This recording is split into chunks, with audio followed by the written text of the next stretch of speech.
Hey there. Subscribe to my channel and also press this bell icon so you can get latest video notifications. And this is absolutely free. इस चाणक्य नीति की शुरुआत करते हैं। आचार्य चाणक्य के जीवन की एक प्रारंभिक घटना से उनके चरित्र का बहुत सुंदर खुलासा होता है। एक बार वे अपने शिष्यों के साथ तक्षशिला से मगध की ओर आ रहे थे। मगध का राजा महानंद उनसे द्वेष रखता था। वह एक बार भरी सभा में चाणक्य का अपमान कर चुका था। तभी से उन्होंने संकल्प लिया था कि वे मगध के सम्राट महानंद को पद से नीचे उतार कर ही अपनी शिखा में गांठ बांधेंगे। इसके लिए वे अपने सर्वाधिक प्रिय शिष्य चंद्रगुप्त को तैयार कर रहे थे। मगध पहुंचने के लिए वे सीधे मार्ग से ना जाकर एक अन्य उबड़-खाबड़ मार्ग से अपना सफर तय कर रहे थे। उस मार्ग में कांटे बहुत थे। तभी उनके पैरों में एक कांटा चुभ गया। वे क्रोध से भर उठे। तत्काल उन्होंने अपने शिष्यों से कहा, उखाड़ फेंको इन नागफनों को, एक भी शेष नहीं रहना चाहिए। उन्होंने तब उन कांटों को ही नहीं उखाड़ा, उन कांटों के वृक्षों की जड़ों में मही डाल दिया ताकि वे दोबारा न उग सके। इस प्रकार वे अपने शत्रु का समूल नाश करने पर ही विश्वास करते थे। वे दूसरों के बनाए गए मार्ग पर चलने में कभी भी विश्वास नहीं करते थे। वे अपने द्वारा बनाए गए मार्ग पर ही चलने में विश्वास कि राजनीति में कभी-कभी कुछ कर्म ऐसे दिखाई पड़ते हैं जिन्हें देखकर सोचना पड़ता है कि यह उचित हुआ या अनुचित।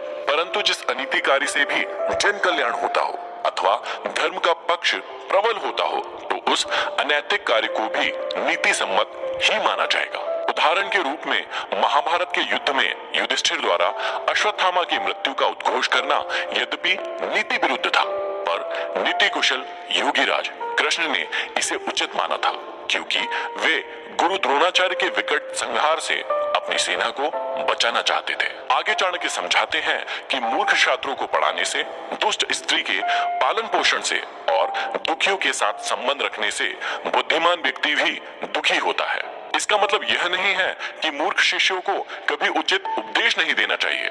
समझाने का तात्पर्य यह है कि पतित आचरण वाली स्त्री की संगति करना तथा दुखी मनुष्यों के साथ समागम करने से विद्वान तथा भले व्यक्ति को दुख ही उठाना पड़ता है।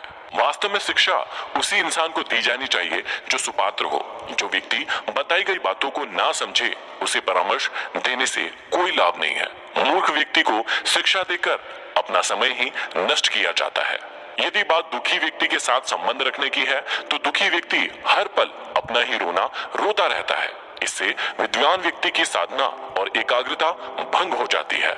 आगे श्री चाणक्य हमें समझाते हैं कि दुष्ट स्त्री, छल करने वाला मित्र, पलटकर तीखा जवाब देने वाला नौकर तथा जिस घर में सांप रहता हो उस घर में निवास करने वाले गृह स्वामी की मौत में संशय ना करे, वह निश्चित ही मृत्यु को प्राप्त होगा। घर में यदि दुष्ट और दुष्चरित्र वाली पत्नी हो तो उस पति का जीना न जीना बराबर ही है। वह अपमान और लज्जा के बोझ से एक तो वैसे ही मृतक के समान है, ऊपर से उसे सदैव यह भय भी बना रहेगा कि यह स्त्री अपने स्वार्थ के लिए कहीं उसे विष न दे दे। दूसरा, यदि उस गृह स्वामी का मित्र भी दगाबाज हो, धोखा देने वाला हो तो ऐसा मित्र आस्तीन का सांप होता है। वह कभी भी अपने स्वार्थ के लिए उस गृह स्वामी को ऐसी स्थिति में डाल सकता है जिससे उबरना उसकी सामर्थ्य से बाहर की बात होती है। तीसरा, घर में यदि नौकर बदजुबान हो, बात बात में झगड़ा करने वाला हो, पलटकर तीखा जवाब देने वाला हो तो समझ लेना चाहिए कि ऐसा नौकर निश्चित रूप से घर के भेद जानता है, और जो घर के भेद जान लेता है वह उसी तरह से घर बार का विनाश कर सकता है जैसे विभीषण ने घर में भेद करके रावण का विनाश करा दिया था। तभी मुहावरा भी बना, घर का भेदी Lanka ढाए। Hey there. Subscribe to my channel and also press this bell icon so you can get latest video notifications. And this is absolutely free.